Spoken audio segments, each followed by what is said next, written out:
Hello guys, welcome to my YouTube channel. My name is Harjeet Kaur. हम कर रहे हैं शंकर आईएएस की इन्वायरमेंट की सीरीज़, जिसमें आज हम शुरू करेंगे चैप्टर 3, जिसका नाम है टेरेस्ट्रियल इकोसिस्टम। अब बात आती है कि ये टेरेस्ट्रियल इकोसिस्टम होता क्या है। टेरेस्ट्रियल इकोसिस्टम होता है कि लैंड के ऊपर, टेरेस्ट्रियल मीन्स लैंड के ऊपर जो ऑर्गेनिज्म और इन्वायरमेंट के बीच में रिलेशनशिप होता है उसको बोलते हैं टेरेस्ट्रियल इकोसिस्टम और टेरेस्ट्रियल इकोलॉजी।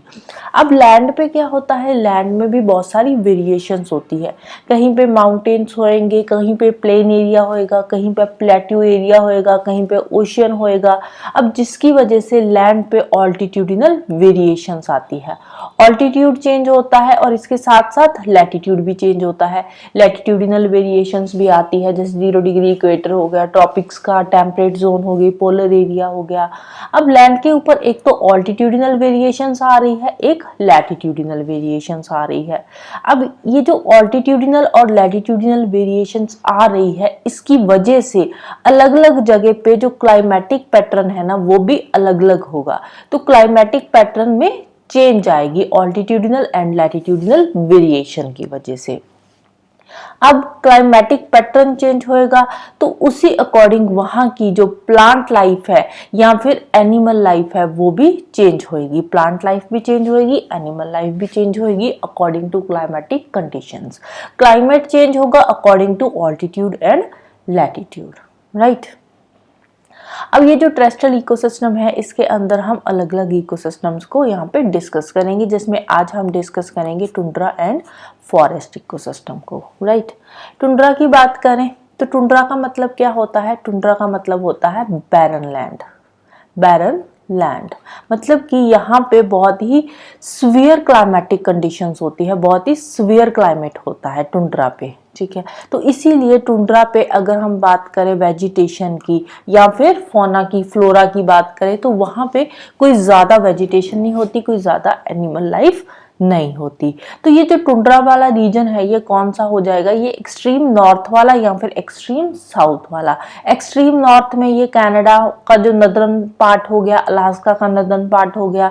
इसके अलावा यहाँ पे यूरोप का नदर्न पार्ट, यूरोप में रशिया का नदर्न पार्ट आ जाएगा यहाँ पे पूरा का पूरा। कुछ आर्कटिक के जो होते हैं आइलैंड ग्रुप वगैरह वो आ जाएंगे टुंड्रा रीजन में। इसके अलावा जो सदर्न पार्ट है, सदर्न पार्ट में ज्यादा लैंड एरिया है नहीं है, ओशियन है, तो इसीलिए सदर्न में ज्यादा जो टुंड्रा वेजिटेशन या एनिमल्स वगैरह है वो नहीं पाए जाते। और ये जो टुंड्रा है ना, टुंड्रा ये दो तरह का होता है। टुंड्रा भी एक तो होता है एल्पाइन टुंड्रा, ठीक है, और दूसरा कौन सा टुंड्रा होता है? दूसरा होता है आर्कटिक टुंड्रा, ठीक है। आर्कटिक टुंड्रा कौन सा हो गया? जो आर्कटिक रीजन में यहाँ पे होता है, एक्सट्रीम नॉर्थ में आर्कटिक रीजन में जो टुंड्रा होएगा उसको बोलते हैं आर्कटिक टुंड्रा। और ये एल्पाइन टुंड्रा कौन सा होता है? एल्पाइन टुंड्रा होता है जो हाई ऑल्टीट्यूड्स पे मिलता है। जैसे यहाँ पे हाई माउंटेन्स है, वो कोई भी लैटिट्यूड हो, इसमें लैटिट्यूड मैटर नहीं करता एल्पाइन टुंड्रा में। एल्पाइन टुंड्रा हायर माउंटेन्स पे होता है। यहाँ पे हायर माउंटेन्स है, बड़ी बड़ी माउंटेन्स है, तो वहां पे कौन सा होएगा? वहां पे होगा अल्पाइन टुंड्रा। और जो नदर्न पार्ट है यहाँ पे होएगा आर्कटिक टुंड्रा, ठीक है। फ्लोरा की बात करें, फ्लोरा क्या होता है? फ्लोरा होता है प्लांट लाइफ, फौना होता है एनिमल लाइफ, ठीक है। दोनों में अब यहाँ पे फर्क समझना है, ठीक है। ये फ्लोरा क्या है? प्लांट लाइफ, फौना है एनिमल लाइफ। तो आगे जो वर्ड्स यूज होंगे ना, वो flora and fauna he use होंगे।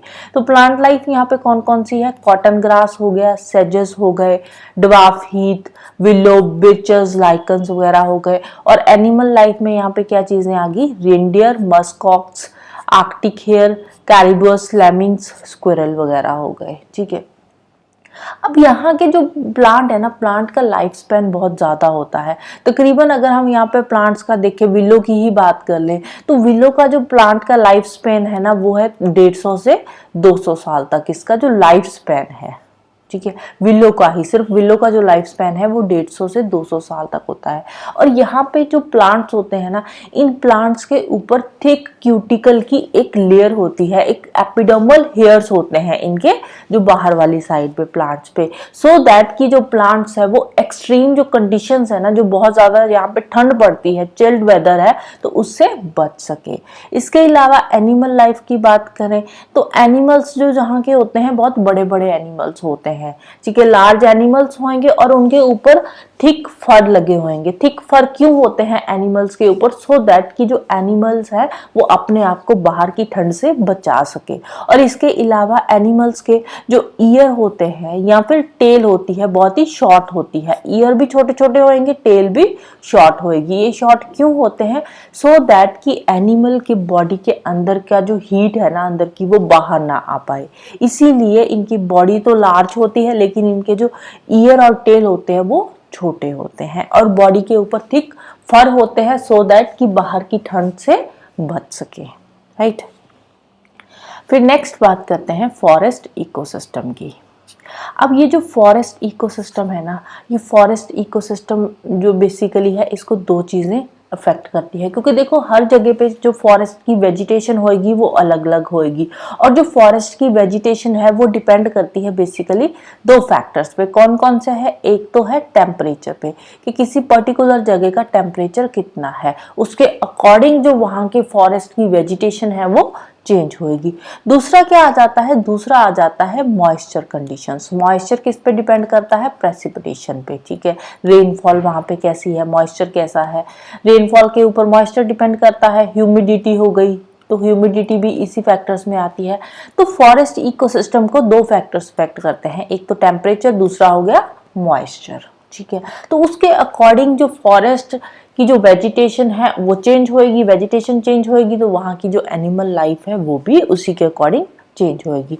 तो हर जगह पे जो फॉरेस्ट है वो एक तरह के नहीं होंगे। बेसिकली जो हमारे यहाँ पे फॉरेस्ट होते हैं वो उनके या तो फिर लीफ जो होते हैं ब्रॉड लीफ होते हैं हमारे जो फॉरेस्ट होते हैं, या फिर कुछ जगह के जो फॉरेस्ट होते हैं वो कॉनिफेरस होते हैं। कॉनिफेरस मतलब उनके जो लीफ होंगे वो नीडल शेप के होंगे, नीडल शेप लीफ होते हैं, ठीक है। यहाँ तो ब्रॉड लीफ होंगे या फिर नीडल शेप लीफ होंगे, जिसको क्या बोलते हैं? कॉनिफेरस ट्रीज, ठीक है।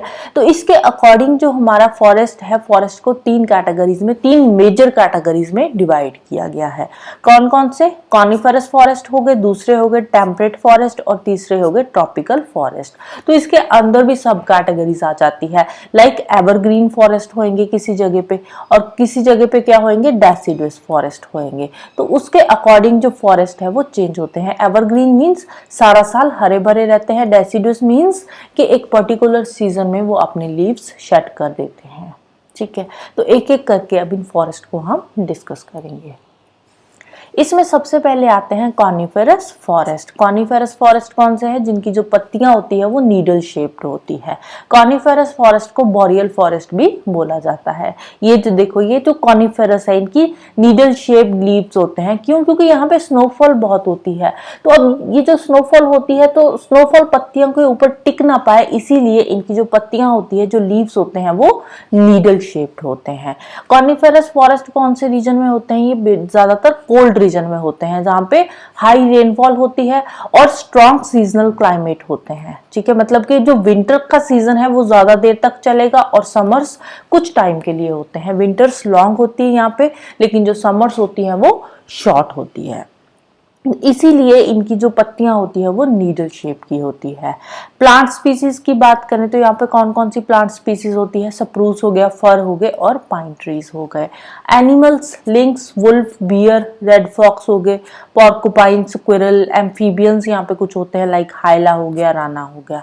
और सॉइल की यहाँ पे बात करें तो सॉइल ज्यादातर यहाँ पे इनफर्टाइल ही होती है। क्यों इनफर्टाइल होती है? क्योंकि शॉर्ट समर्स होते हैं, ज्यादा इवेपोरेशन वगैरह तो होती नहीं है। इवेपोरेशन नहीं होती तो इसकी वजह से क्या होते हैं, जो वाटर सॉल्युबल मिनरल्स होते हैं ना, तो वो यहाँ पे पानी में सॉल्युबल नहीं हो पाते और सॉइल के साथ मिक्स नहीं हो पाते। और कभी कभार क्या होता है, इन मिनरल्स की लीचिंग हो जाती है। लीचिंग मतलब ये सॉइल के बिल्कुल अंदर चले जाते हैं, सॉइल के अंदर तक चले जाते हैं, मतलब इतने डीप चले जाते हैं ये मिनरल्स कि जो प्लांट की रूट्स हैं वो ऊपर रह जाती है और मिनरल्स नीचे चले जाते हैं, जिसकी वजह से यहाँ की जो सॉइल है वो इनफर्टाइल होती है, पुअर सॉइल होती है, राइट। फिर नेक्स्ट चलते हैं टेम्परेट डेसिडुअस फॉरेस्ट पे।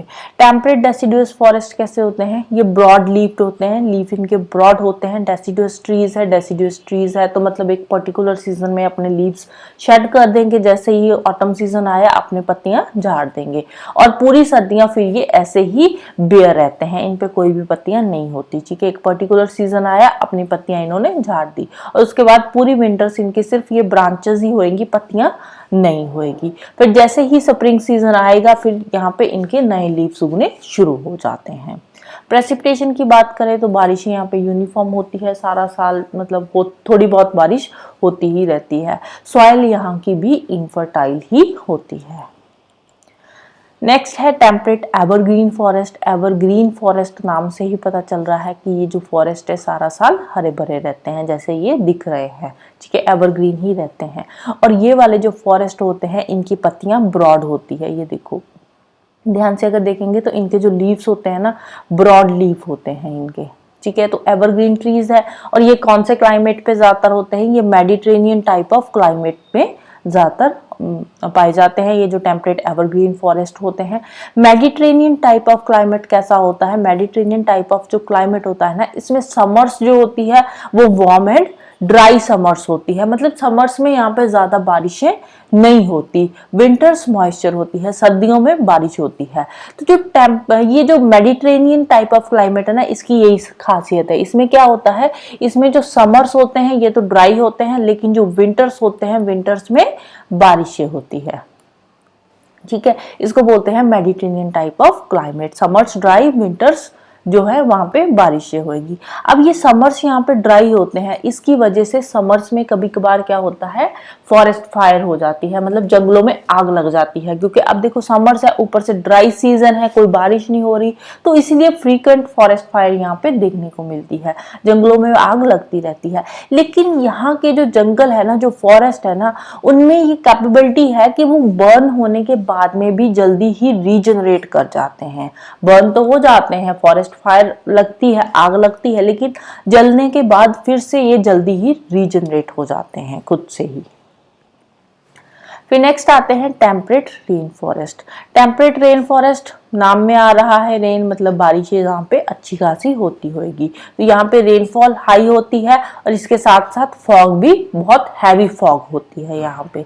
और यहाँ की अगर हम बायोटिक डाइवर्सिटी की बात करें तो यहाँ की जो बायोटिक डाइवर्सिटी है वो बाकी के टेम्परेट फॉरेस्ट के कंपैरेटिवली ज्यादा होती है। बाकी के जो टेम्परेट फॉरेस्ट है ना उसके कंपैरेटिवली ये जो टेम्परेट रेन फॉरेस्ट है यहाँ की बायोटिक डाइवर्सिटी ज्यादा होती है।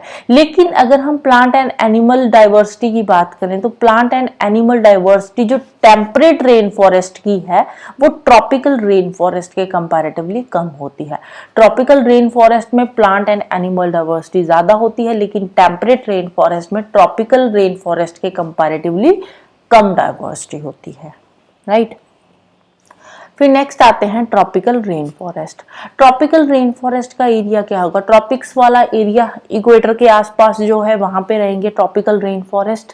तो ये इक्वेटर के आसपास ही होते हैं। अब इक्वेटर के आसपास की अगर हम क्लाइमेटिक कंडीशंस को डिस्कस करें तो वहां पे टेम्परेचर भी ज्यादा होता है और ह्यूमिडिटी भी ज्यादा होती है, क्योंकि इक्वेटर पे जो सन है वो ओवरहेड ही रहता है, इक्वेटर के ऊपर ही रहता है सन सारा साल। इसीलिए यहाँ की टेम्परेचर कंडीशंस भी जो है टेम्परेचर ज्यादा होता है, ह्यूमिडिटी भी ज्यादा होती है। टेम्परेचर ज्यादा होगा, ह्यूमिडिटी ज्यादा होगी तो उससे क्या है, बारिशें भी ज्यादा होगी। यहाँ पे अक्सर कर आफ्टरनून को बारिश होती ही होती है, अक्सर कर हर रोज में आफ्टरनून को बारिश यहाँ पे होनी ही होती है। तो यहाँ पे जो एनुअल रेनफॉल है वो 200 सेंटीमीटर से भी ज्यादा होती है और सारा साल ही रेनफॉल होती रहती है। ऐसे नहीं है कि किसी पर्टिकुलर सीजन में ही बारिश होगी। अब यहाँ पे रेनफॉल बहुत ज्यादा होती है, बहुत ज्यादा पानी बरसता है।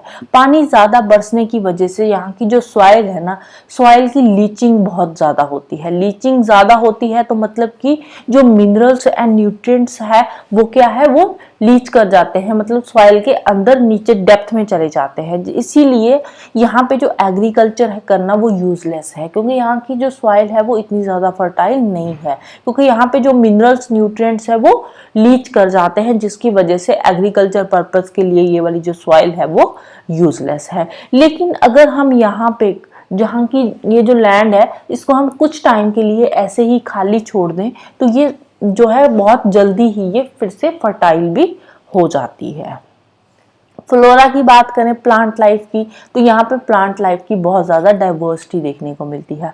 फ्लोरा बहुत डाइवर्स है, मतलब बहुत प्लांट की जो स्पीसीज है बहुत ज़्यादा देखने को मिलती है। और ट्रॉपिकल रेन फॉरेस्ट जो होते हैं ना ये बहुत ही घने जंगल होते हैं, थिक जंगल होते हैं, इतने थिक होते हैं कि जो सनलाइट है ना वो ग्राउंड तक नहीं पहुंचती, मतलब बिल्कुल साथ साथ में ही प्लांट्स यहाँ पे होते हैं, मतलब इतने थिक हो जाते हैं कि जो सनलाइट है वो कई जगह पे तो ग्राउंड तक पहुंचती ही नहीं है, ग्राउंड में जो है वो हमेशा से शेडो ही रहती है ट्रीज की, राइट।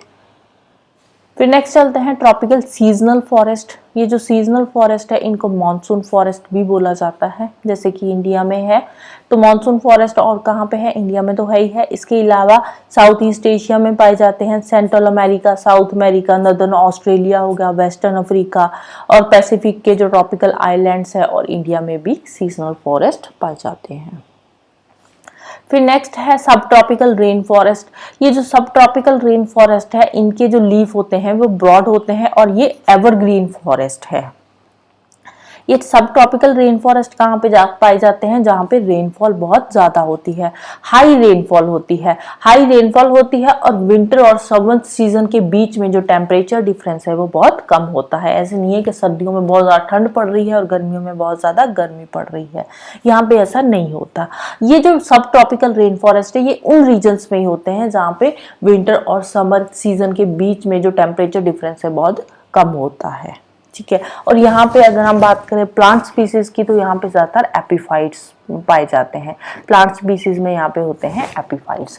एपीफाइट्स क्या होते हैं, एपीफाइट्स वो प्लांट्स होते हैं जो दूसरे प्लांट्स के ऊपर ग्रो करते हैं, लाइक लाइकन्स हो गए, मॉसेस हो गए, ये क्या है epiphytes, right. So this is all about today. जाने से पहले वीडियो को लाइक कर देना, शेयर कर देना और चैनल को सब्सक्राइब कर लेना। Thank you, bye bye, have a nice day.